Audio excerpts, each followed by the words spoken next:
अनुच्छेद 370 के खात्मे के करीब 1.5 साल के बाद जम्मू कश्मीर में चुनाव हुए तो आज नतीजों के दिन इलाके में अलग ही रौनक दिखाई दे रही है।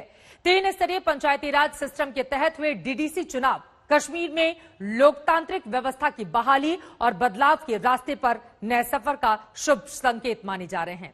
शुभ संकेत बीजेपी के लिए भी है, जिसे कश्मीर घाटी में इस चुनाव के जरिए पैर जमाने का मौका मिल गया है।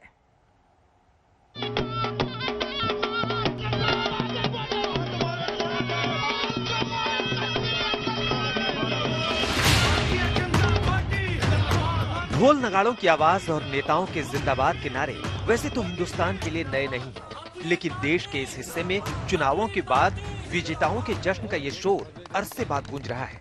जम्मू कश्मीर में धारा 370 के खात्मे के करीब 1.5 साल बाद ये पहला चुनाव है। 8 चरणों में हुए डीडीसी चुनाव के नतीजे आज सुबह जैसे ही आने शुरू हुए, काउंटिंग सेंटर के बाहर और सड़कों पर रौनक दिखने लगी। चुनावों में मुख्य मुकाबला बीजेपी और गुपकार गठबंधन के बीच ही माना जा रहा था। नतीजों में भी यही दिखा।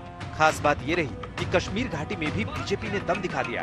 बीजेपी के लिए पहली खुशखबरी मिली श्रीनगर की खमो सीट से।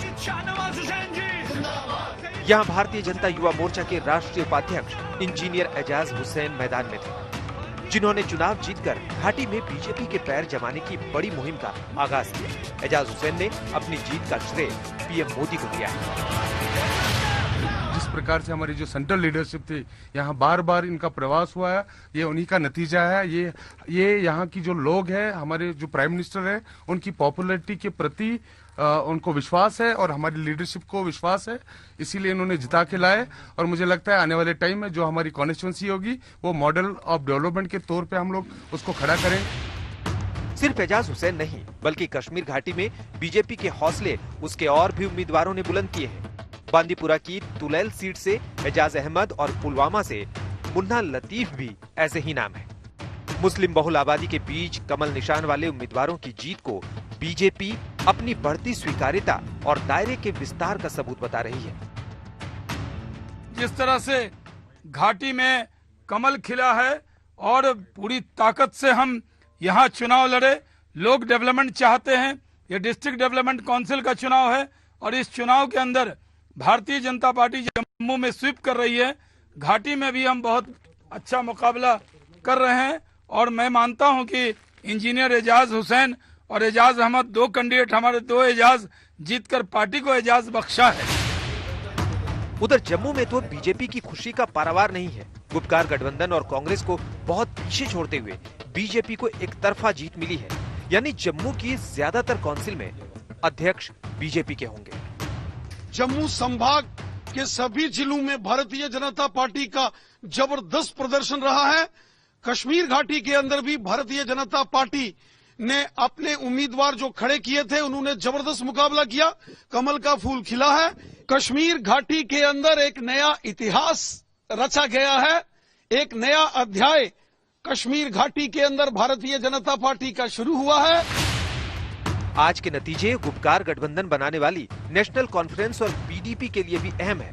बायकॉट का ऐलान करने के बाद चुनाव में उतरे गठबंधन के लिए ये सुकून की बात है कि विजेताओं की लिस्ट में वो सबसे ऊपर है।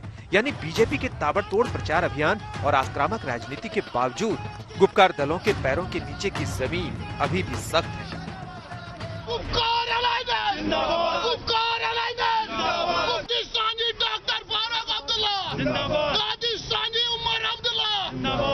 जो कहते थे हम गुपकार गैंग है, अगर हम गैंग है तो आज जम्मू कश्मीर के लोग आज हम पर भरोसा नहीं करते। जिस तरह से जम्मू कश्मीर के लोग आज फिर पीडीपी नेशनल कॉन्फ्रेंस के पर जो है अपने भरोसे और एतमाद का इजहार कर रहे हैं।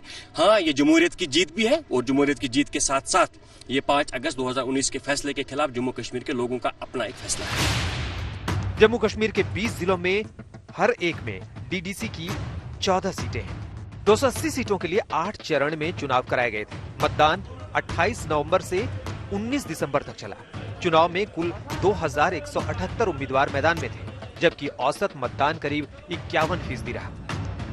जम्मू कश्मीर में पहली बार हुए जिला विकास परिषद के चुनावों की तस्वीर अब साफ हो गई है, जहां एक तरफ गुपकार गठबंधन ने एक बार फिर साबित कर दिया कि जम्मू कश्मीर में अभी भी इन दो स्थानीय पार्टियों की, चाहे नेशनल कॉन्फ्रेंस हो या पीडीपी हो, उनकी जमीन मौजूद है। वहीं पर कांग्रेस ने भी इन चुनावी नतीजों में साफ साबित कर दिया कि अभी भी जम्मू कश्मीर के कुछ इलाकों में उनका प्रभाव जारी है। नतीजे जिसके भी हक में हो, धारा 370 के खत्म होने के बाद जम्मू कश्मीर में पहली लोकतांत्रिक प्रक्रिया ये उम्मीद जगा रही है नए दौर में हालात और बेहतर होंगे और जम्मू कश्मीर भी देश के बाकी हिस्सों के साथ विकास और अवसरों की यात्रा में बराबर कदम ताल करेगा। श्रीनगर से अशरफ वानी और जम्मू से सुनील जी भट्ट के साथ आज तक के। नमस्कार, मैं हूं अंजना ओम कश्यप। हमें उम्मीद है ये वीडियो आपको पसंद आया होगा। लेटेस्ट खबरों के लिए यूं ही देखते रहिए आज तक और इस वीडियो के पसंद आने पर लाइक, शेयर एंड सब्सक्राइब करना ना भूलें।